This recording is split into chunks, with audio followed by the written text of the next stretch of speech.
Hi everybody! Christmas should always be fun, and this year even more so. So I thought today I'd take you through a very simple slider card that's beautiful in picture and lovely and interactive. First of all, I've taken a size A4 background paper. This one's from Kanban, but you could choose absolutely anything you like. I don't want the bottom piece, so I've sliced it off. And I really want the trees and the midnight sky, and I've taken a line 6.5 centimetres up from the bottom, and I've sliced through on my Fisker's trimmer. You could use a scalpel or a knife, just 0.5 centimetre from either end, and that will make the slide along which Santa and his sleigh will pass. So the first thing I do is to show you the dies that I'm going to be using. This one is Santa on a roof, and I just want to use a Santa, so I shall partially die cut him out. I will remove the bit of roof still on his foot before I stick in place. And this is the Santa die from Build a Scene Christmas Village. And I will remove the Santa from the sleigh once I've cut it out, because what I want to do is have the sleigh gone awry and the Santa chasing after it. And this is how it will appear ultimately. You need to have a bit of the sleigh and the reindeer below the line so that it can run along and look as if it's flying through the sky. And the same applies with Santa. And the way to do that is to affix little legs on it. And I've cut out strips of black card which I've affixed to the reindeer and to the sleigh, but I've also put tiny squares of card underneath them at the top just to lift those legs off, because you want that little bit of dimension to be able to slide the card through on the legs. And I've done exactly the same on the Santa. So once I've fixed those legs in place, I'm going to put them in position where I want them for the start of the card. So I've got Santa at the back, and I've got the sleigh just in front of him.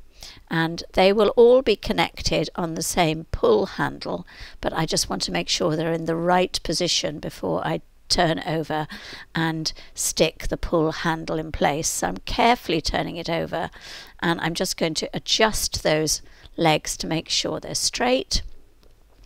And then what I'm going to be doing is taking this 1 centimetre long strip of card. This one is in fact 24 centimetres long, but obviously it depends on the size of your project. And I've stuck 2 together to make it less whippy. And what I'm going to be doing is fixing them onto the legs using, I used double-sided tape, but you could use PVA glue, all-purpose glue, and you just need to allow yourself a little tiny bit of room, but not too much, because you want it to pull straight when it's fixed, and then stick them in place on those legs, and then trim the legs after they're stuck. But before you trim, just make sure everything is working. It'll be a bit winky wonky at this stage, but you just make sure that it can actually slide when you've done it. So now I'm going to, having trimmed those legs, make the little gully it sits in, and I'm using double-sided foam tape, but there's no earthly reason why you can't use something else that's light. Corrugated cardboard strips will work really well stuck in place with all-purpose or PVA glue. But on this instance, I'm going to carefully position this sticky double-sided sticky foam tape either side of that 1 centimetre strip, leaving the tiniest gap to allow it freedom to move. So once I've done that, then I will just be making sure that everything slides along quite nicely. And then the next stage is to turn my attention to the front. Now I want a scene. I want to cover that. You don't have to. You could leave the picture as it is. But I'm going to use white card, and this is the frame that I'm going to use to surround the scene. And I'm leaving a 2 centimetre gap at the bottom. The scene itself is about 12 centimetres high, so I'm going to cut a piece of white card that is 21 centimetres wide by 15 centimetres high, and I will cut out that shape using the frame. And I've also embossed on the left hand side with my snow folder, but this is what it's going to look like. And you could use anything you liked or leave it out. It's entirely up to you. So your creativity, your imagination is your limit. So I want to put a little backstop just to stop Santa sliding too far along, and so I've put an extra little piece of double-sided tape in, so that'll make sure that he stops where I want him to. Then I put other strips of double-sided tape up that card so that it forms a nice firm base. And so that when you send it through the post, it's not going to squash. And then turning my attention to the front, as I say, I've embossed snow on that side, and I used my snow embossing folder, which is a lovely bit of kit to have.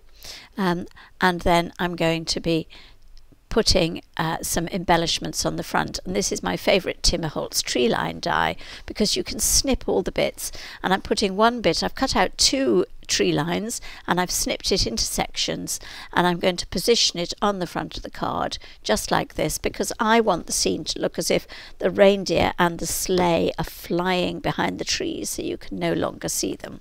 So this is how I'm going to decorate the front, and I will of course stick all these pieces in place before I fix my frame.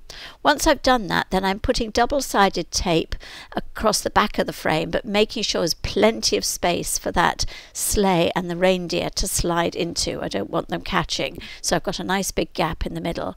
I've made double tape in the middle but single tape at the sides, and once I've done that, then it's a question of peeling off the wax paper strips. It is horribly sticky, so I have to be careful not to stick my fingers, and then just position it in place. So it is quite simple.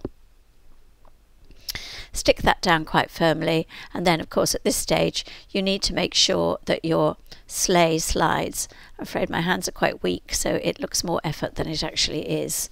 So for you it'd be quite easy, and this is how I want it to look ultimately, with Father Christmas just disappearing into the distance. I've got a sheet of A4 card for the backing, which I've folded in half, and now I'm going to affix the whole thing to the white backing card, and I will just peel off the wax paper strips, lining it up very carefully before I stick it in place.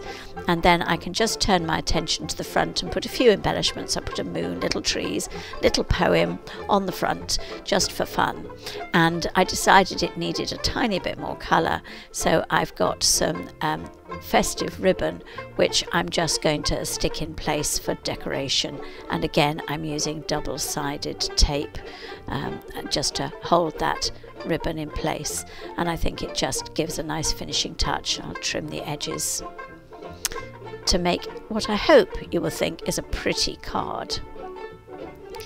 And there we have it, Santa chasing his sleigh across the sky and just pulling it through as far as you want, just to have that little bit of fun, and of course he will ride back as well. So there it is, simple and effective. You could do a completely different scene, but I hope you enjoyed the principles.